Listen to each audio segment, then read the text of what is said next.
What's good, everybody? It's your boy, Shedeur Jackson, back at it again with another episode of the Celebrity Junk. Samuel L. Jackson is a very popular actor, award-winning actor, one of the greatest actors of this generation, and even the generation past. And I love his work. He's a liberal. I don't really like some of his political views and things like that, but I do like his work.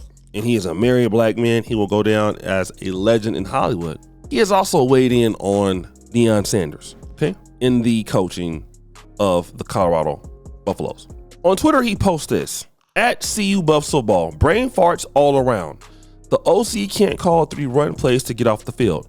The DC can't get his guys to stop a baby carriage. He meant Shedeur. He said Shiloh. Shedeur can barely walk, is going to end up playing wheelchair football behind that OLine. My rage is better serving watching villains in a good Bollywood movie. Shamshera, here I come. No more Buffball tonight. So somebody on Twitter says, no criticism for the head coach though, I see. And he says, looked like he was just standing around watching. Did you see him using a mic or communicating with any other coach before the half was over? Now, let me kind of talk about this. And Deion is out here making these changes, offensive coordinator changes, yelling at the OLine, which, I mean, you knew was going to be terrible this year because this is your first year being the coach and everything like that.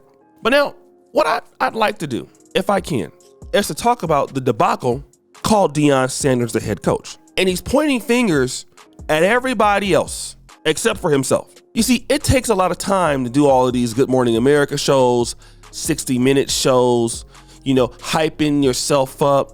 I wonder how much time do you have to coach football? I wonder how much time do you have to learn how to be a better leader? I mean, because they are competitive somewhat, but how much control in your losing your third straight game? What contribution do you have as the head coach to any of this?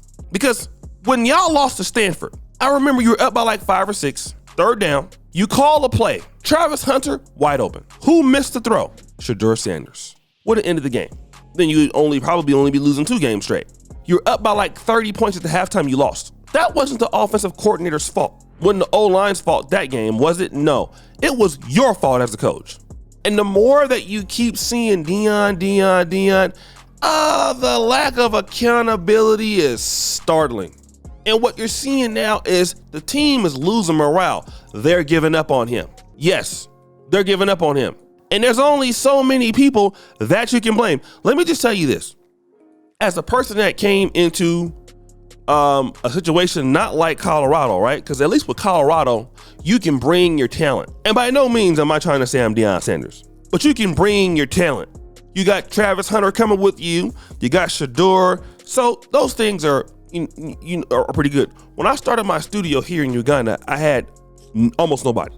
Building it from the ground up. No equipment, nothing. You guys who know my Kinganda channel, you'd be able to realize that the channel that I had, go look at some of the first videos over there. We couldn't even edit a video in the country. That's how bad the business was. I really had hardly any money. And I was frustrated. I had kids that never worked at a regular job before, that have never been under some level of American system before. And I lost the business before because I had no idea how to lead. I was always frustrated. I was yelling all the time. I was going crazy and things and didn't know what was going on. And then I had to figure it out. Wait a minute. No matter if the business is not growing, we can't lose morale. This business cannot lose morality. I need to keep up their morale. So we started coaching to the things that we could change. And if you can't change that, then as time goes on, you got to keep the morale up. But when you start losing the control of the people in your staff, your management, you're not gonna win. And this is exactly what Deion is going through. He's losing the morale. Okay, he's losing the morale. I don't like that. Every time you go out there and bash your offensive line. Okay. You're bashing this person. You're bashing that person. Hey, bro, maybe you're too busy taking pictures and trying to be a celebrity instead of actually figuring out what your problem is. I'm a Deion fan, but there's some holes in the game, bro. You're not communicating. Look at what he said. You're walking around like you don't know what's going on. Even when Stanford was whooping your ass, when they were coming back, Deion looked lost. Like, hey man, do you know what you're doing? The guy's going around looking lost. Okay, all of those things. And it doesn't make any sense.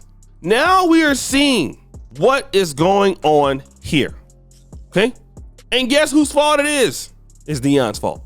The offensive coordinators don't get credit for the loss. He does. And let me tell you this. When he's winning, everybody was on him. Find a way to win again.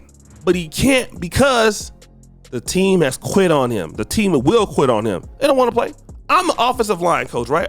Imagine I'm the offensive line. I'm terrible. Every time you come out, you're bashing the offensive line in public. Is that going to make me want to play? I'm going to get rid of you next year. Think about that. That's not going to encourage me to want to play. Well, look, I'm about to be gone anyway. So, because you need them, fool. They're terrible, but you need them. That's the best you got right now. You think castigating them in front of the world is going to make them block better? No. Let them get hit. Let them get hit. Everybody knows they're terrible, but coaches got to find a way to win